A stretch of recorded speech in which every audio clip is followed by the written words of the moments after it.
There we go. Okay, over 60 people. Looks great. Hey, Eugenia, nice to meet you. Um, let's go ahead and hop into it since we've only got about a half an hour here. Welcome to Compliance Coffee Talk. This is another session that we do every month with different risk managers and insurance and risk experts, trying to break down a couple of questions that we hear frequently at all of the workshops and all of the events that we go to. And today we've got Tiffany Harris from Denton and Noelle McCall from People's First Insurance and the Contract Risk Academy. And we are going to be talking about how risk managers can identify the different vendors and contracts that carry the highest risk, since that's so critical to figuring out where to focus your energy and how to prioritize your different efforts. Before we hop into that, let's say hi to Tiffany and Noelle. Tiffany, Noelle, want to say hi and introduce yourselves real quick? You want to go first, Stephanie? Sure. Hi, I'm Tiffany Harris. I am currently serving as the risk manager at the city of Denton, Texas. Most of my background, or at least 20 years of it, is in insurance and claims, personal lines, and commercial lines. I've been in risk management in the local government level for 10 years. Great. Hey, Welcome. everybody. I'm Noelle McCall. I'm the Director of Contract Risk Management for People's First in Rock Hill, South Carolina. I'm also the co-founder and instructor for Contract Risk Academy, where I help companies and public agencies know what to do with the insurance requirements in their contracts. In my former lives, I was formerly the contract review national practice leader at Marsh and then Aon. I've reviewed thousands of contracts over the years of all different types, and I look forward to speaking with you today. Great. Thanks, Noelle. And if you recognize Noelle from previous sessions, she was on our July coffee talk, and keep your eyes on your inbox for another workshop that we're going to do with her in late October, getting into some really deep details for risk transfer and being able to match indemnity with insurance. Anyway, that's a separate session, so we'll get into that later. Let's go ahead and hop into it with a question that we had left over from one of our previous sessions. It was sent into someone on LinkedIn, but they said leave my name out of it, so I will. So Anonymous says, I joined our county very recently, and the primary way we've prioritized risk management in the past is contract value. So big contracts get the most attention, and everything else just kind of gets waved through. And she said, we can't totally overhaul our process right now, but we do want to start adding more diligence and structure where possible. Where are a couple of places that we could start to get a little bit more structured and more robust and do a better job prioritizing the actual most likely areas of vendor risk or contract risk rather than just looking at contract size. Noelle, why don't you get us started today? All right. Well, I naturally gravitate to looking at the insurance requirements piece. I know there's a lot more risk in contracts than just that piece, but what I do is I would evaluate the vendor risk exposures and then consider what types of insurance that you should require the vendors to carry. And that'll help you transfer contractual risk to the vendors who are doing the work. What Great. are your thoughts, Tiffany? What are you seeing? Yeah, absolutely. So I know prioritizing which contracts we really need to look at versus the ones we don't. I've had that question come up before about the cost of the contract. I try to let my customers or my departments know it's not always just about the contract cost. It's really about the services being performed. So one way that I've, kind of worked to look at those different risks is just kind of establish a listing, kind of start looking at where the most common types of contracts that we get in. Construction contracts, of course, those are going to be your higher risk because they stand to have more likelihood of injuries and property damage in the surrounding area. But even looking at smaller things where you might have a consultant or someone come in and work with children, and kind of like it seems lower risk, but there is a high risk and a high exposure when working with kids. So listing out the types of agreements that you have kind of early on, establishing, like Noelle says, the type of requirements and insurance that you want to apply to each of those, and just kind of keep working from them. So record keeping, If you have a RIM system that you're using, if you have a spreadsheet that you're using, keeping track of those types of contracts is really important.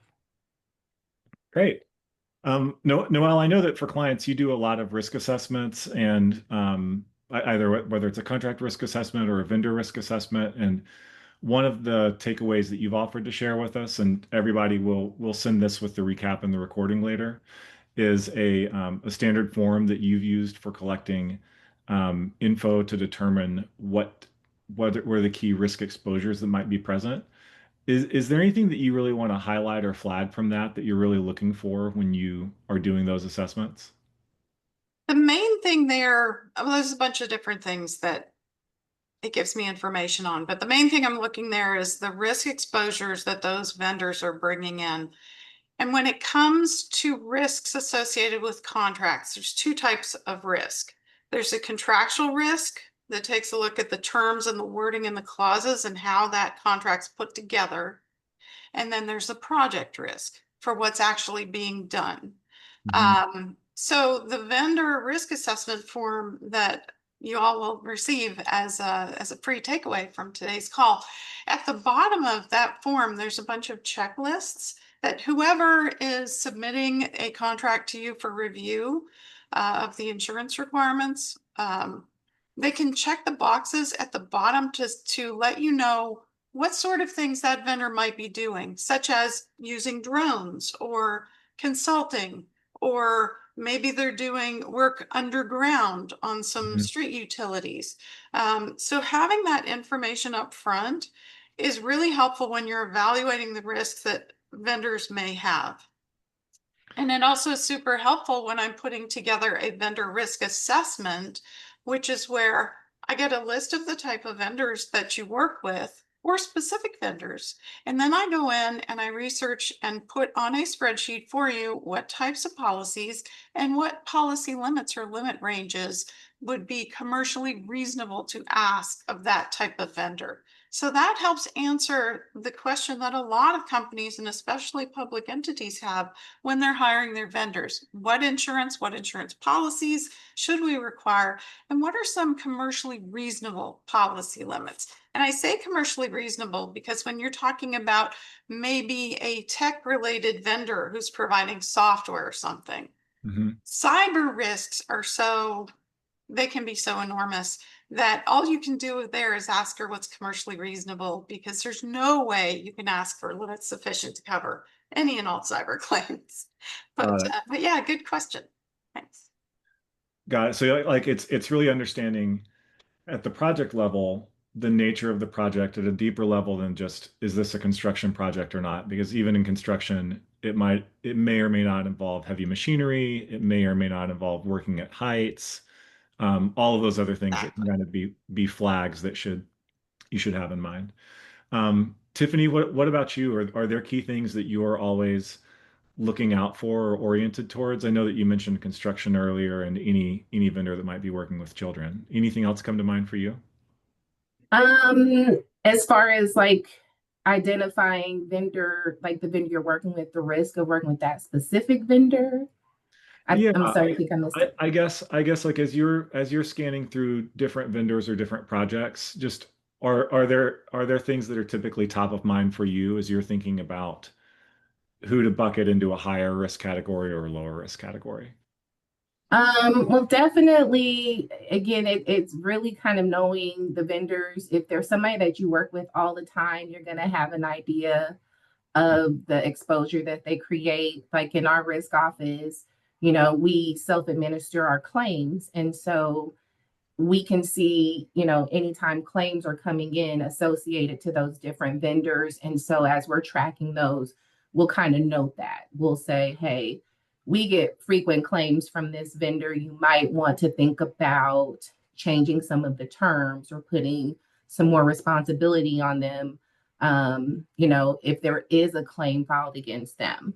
Um, Smaller vendors that we can work with in, at least in the municipality, they do different services for us. I mean, I've had some that even come and do lawn work as a private company, and they might just be independent or a family owned business. Mhm. So they might comment that insurance might be too expensive or unreasonable.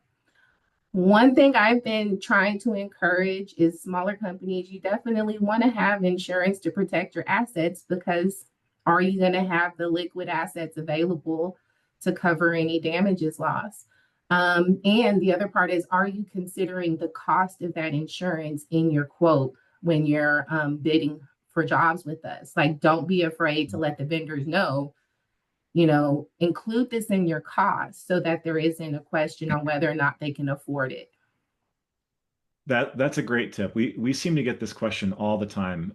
We get all sorts of questions about how to respond to vendor pushback, and maybe we'll make that a topic in a future month. But a really common one is smaller vendors that find the requirements not just annoying because maybe they've been working with you for a long time and they don't want you to increase requirements, but it really is cost prohibitive. And I can't remember who suggested it in a previous call, but really encouraging them, like, bake that into your cost so that you can protect yourself. Like, that's good advice. Um, I guess maybe jumping around a little bit, since that relates to the idea of vendor pushback and people asking for exceptions. What guidance do you two have about how to think about when it's appropriate to consider or grant an exception versus when you don't? It seems like there's a lot of gray area, and no matter what, there's always going to be some level of vendor pushback. Noelle, why don't you start with this one? How do you think about exceptions? Yeah, so ultimately everything comes down to a business decision. But John, if you want to go ahead and pull up the checklist I have for this, I Oh, think sure, it'd be sure. helpful to people. So I have a vendor insurance exception review checklist, which lays out some higher risk things and things that might make a vendor lower risk. And then a way to kind of identify when you might be able to um, get by with either lower insurance requirements or waive them in some cases, such as for a small mom and pop owned shop. So yeah, so some red flags that would stick out to me that might make you want to pause before you grant an exception to that vendor. If they're really small or they're weak financially, um, you know, granting an exception on the insurance may be a concern because they may not have the finances to pay for a loss if they don't have the insurance. Insurance serves as a second source of money to help pay for to help pay for claims and losses. And then the nature of services that they're providing, if they're maybe doing some high hazard work, like working with demolition and explosives, maybe they're working with the public or small children. They might be using their vehicles for the scope of work or giving professional advice. Those are just some examples of higher risk exposures that might make you want to pause before you just automatically grant them one and just consider that. Um, Anytime a vendor might be subcontracting some of their work to another party and you have no idea who that party is, you don't have a relationship with them, that could make you want to pause. Um, if they're pushing back on providing coverage, insurance coverage, that's for the very thing that's most critical to what they're doing. So, for example, they're providing consulting services, but they don't want to give professional liability coverage. That would be a Mhm. red flag to me. And I would consider professional liability for consultants to be a critical must have. And then if they maybe say, no, we don't want to provide insurance, but they're not offering some alternative risk transfer solutions, such as for a construction contract. Maybe you're looking for, you could offer a payment and performance bond that they can carry to help make sure the work gets done and that their subs get paid what they're owed. Some other times it might be appropriate to grant an exception as for those smaller, less risky jobs, such as, office supply delivery. Maybe they're doing janitorial work. If they're a really small company, maybe a small minority owned or women owned business, and you're trying to help support those companies, and there's minimal exposure to risk, that may be appropriate to either waive or lessen the insurance. If they're offering alternative risk transfer methods, such as the bonds, agreeing to indemnify you, or perhaps you can cover them under your own insurance program. That's also helpful. And then they may provide substitute assurance in the form of higher deductible self-insurance or a letter of credit. So some larger companies self-insure a lot of exposures. And a good thing there is to take a look at their finances. Most of the bigger companies that are doing that have the finances to be able to pay for a loss in that self-insured amount. And if we want to scroll down, there's some criteria and questions you can run through on decision points to help Oh, you great. identify when you might want to grant an exception or not. So first thing was, is it a high hazard or public facing thing? If it is, suggest you don't grant the exception and then go down to the next check to check that. Is the vendor financially strong? Are they offering alternative security? Is there a community or economic reason why you want to support the smaller vendor?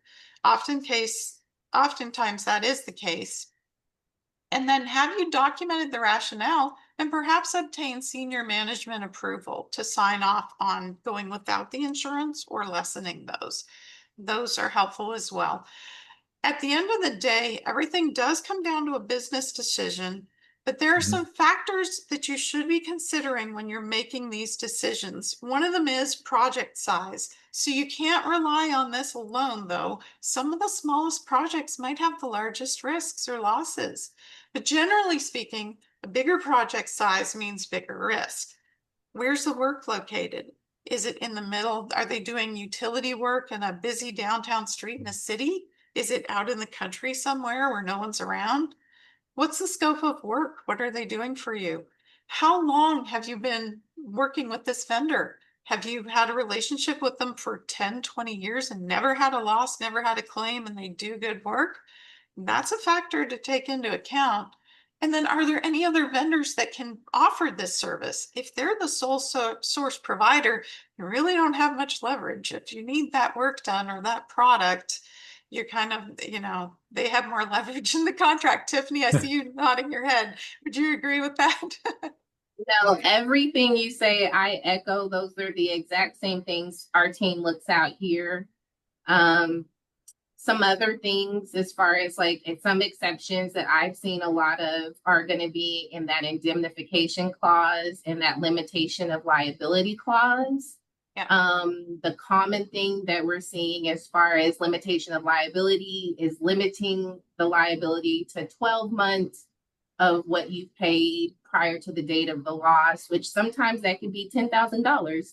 Yeah. Sometimes it could be more, but understanding those terms. The only other thing I could suggest too is when you have those exceptions is engaging your insurance carrier and even your broker with some of that language, because they also can compare that to your own policies and find, at least let you know where you have room to take more risks. So that would be all else I have to add to that.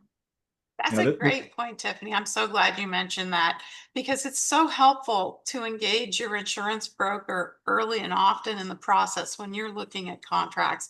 They can provide you some really good advice on the risk. So thank you for bringing that up. great point. I'll go ahead and stop my share, but everybody, we'll send this in the next day or two with the recap and the write-up and a couple of other docs that Noelle's offered to share.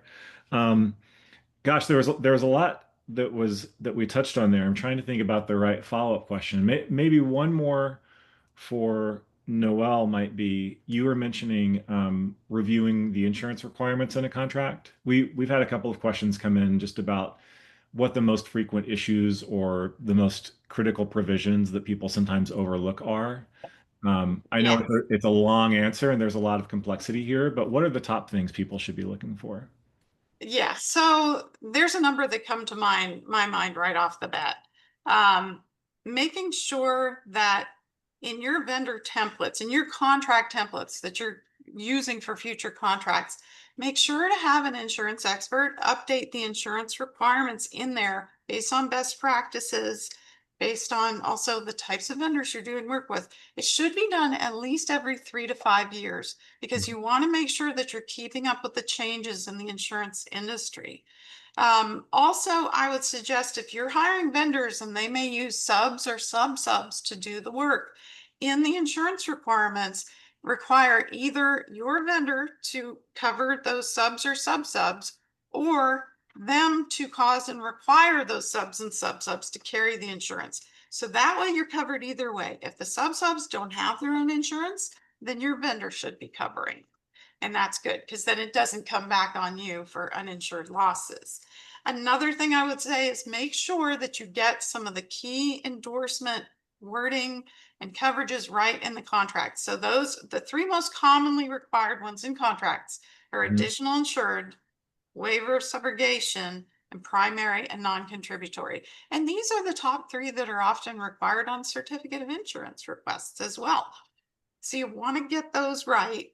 And then one more thing I want to say is I would suggest don't hire any vendors. Don't let them start until you have that contract signed.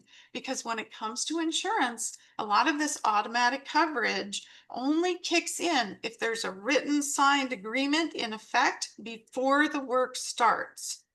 So if you don't have that, there might not be any additional insured coverage or contractual liability coverage or waiver of subrogation. So those things are critical. Great. Um, let's see. I'm going through my notes here. I was feverishly writing well for the past couple of questions. I know that we mentioned subcontractors and fourth parties, and Noelle, you just mentioned the way that you should think about contracts for that. Tiffany, how do you think about it just in terms of thinking about vendors and their level of risk and the level of risk in subcontractors that you might not even have a formal relationship with? Yeah, well, one thing that always comes up when we talk about is I don't have an agreement with the subcontractor. Mhm. So I can't force the subcontractor to do anything, but I can with my direct contractor. So, like Noelle said, making sure in our contract language that we have a subcontractor clause that says whatever insurance we require for you is also required for your subcontractor for any part of that service, and it never takes that primary responsibility away from the contractor. So we just have to trust that they're negotiating it. I mean, I've at one point have even asked a contractor, to share, when he says, oh yeah, my subcontractor does have that insurance, or we will ask, can I see a copy of your agreement between you and the subcontractor that says that? I mean, they may or they may not share it, but it's worth a try. The other thing is, I would say, engage really early in the process. And I mean, way before the RFP, before you're going out for bids. It's okay in your scope when you're asking for bids for people to list out who their subcontractors are.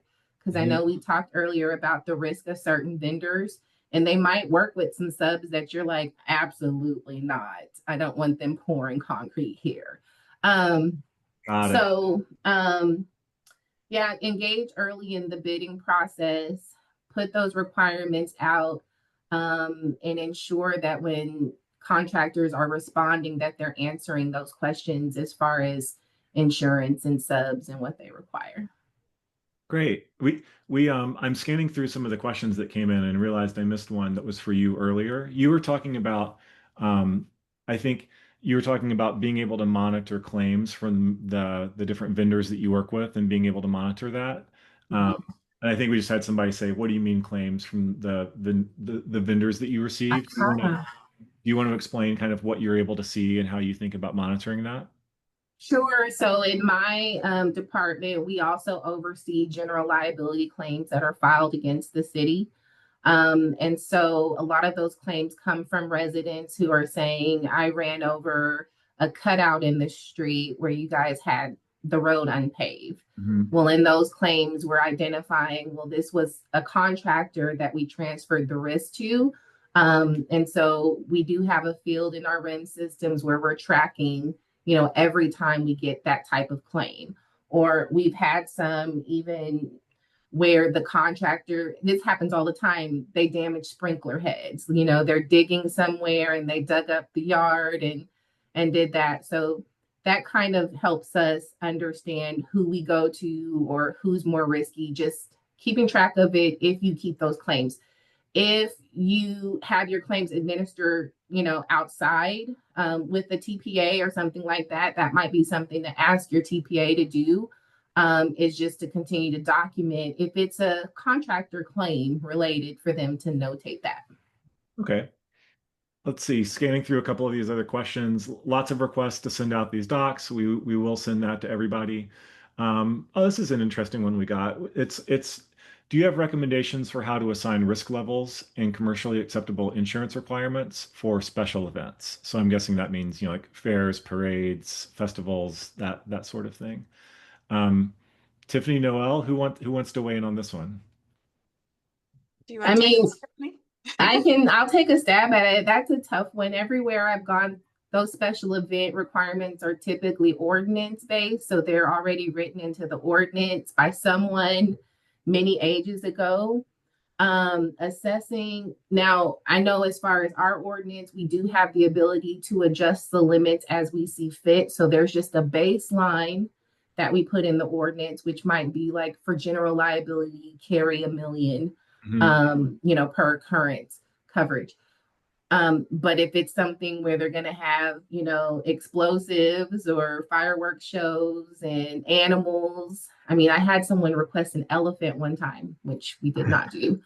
Um, you might consider increasing the limits there. So it's really, you know, hard to say. Sometimes I feel like asking for those limits, it's like, are you making this up? But engaging with your broker and your carrier is super important. If you have a direct relationship with the underwriters or anyone at your insurance carrier, I think that's helpful because they get a lot of insight on the value of the claims that come in to help you understand where you should be setting your limits. Great, good answer. Noelle, anything you want to add there? I have a template that I put together for special events for facility rentals. So it's designed to know what insurance and coverages and wording for the insurance requirements to require of people leasing space or renting out a facility, that sort of thing. So that's helpful. Also, I know from looking around online and just past experience, people that are putting on special events, they can get special event coverage policies online fairly easily. So, you know, there shouldn't be any pushback saying, oh, I can't get any coverage or I don't have a general liability policy. This is a family event. You can easily go online and get a special event coverage.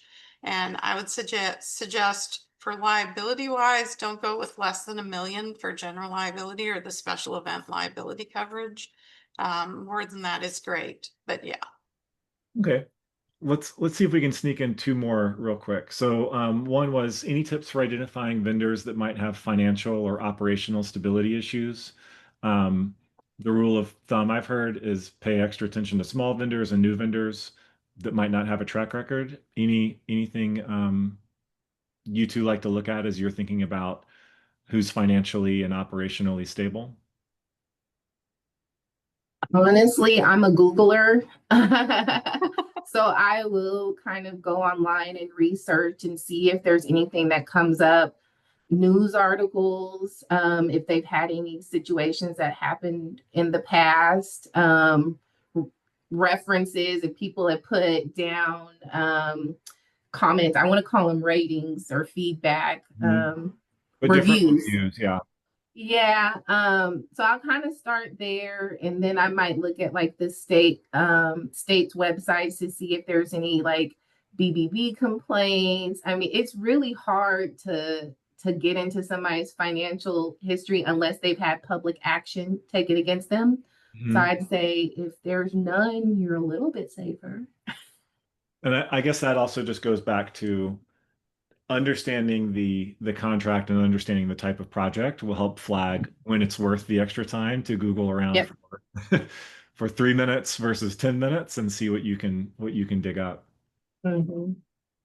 Let's see. And the last one just came in from Luis, and it was let's see. I had a quick question. If a public entity uses a third-party insurance verification system, who is liable if the contractor's insurance is not compliant? So the public entity and contractor signed an agreement that outlined the insurance requirements. The contractor signed that they would maintain insurance levels, but it sounds like they either did not maintain insurance levels or maybe they weren't compliant to begin with. And so the Um, contractor is going to be on the hook for breach of contract if they don't comply with the insurance requirements. mhm. Um, and that's why it's so critical to get evidence of insurance, which is one of the things that Evident ID specializes in. And I would say, as another plug for Evident, they don't just get certificates of insurance in. They get copies of the endorsements and look at those to see if and how the coverage applies. You can't rely on the certificates of insurance alone to determine if and how coverage actually applies. So I think that's wonderful. So thanks. Thanks for the endorsement, Luis. Thanks for sending in the question. Normally, I have to ask my brother-in-law to send in questions like that, but you have answers.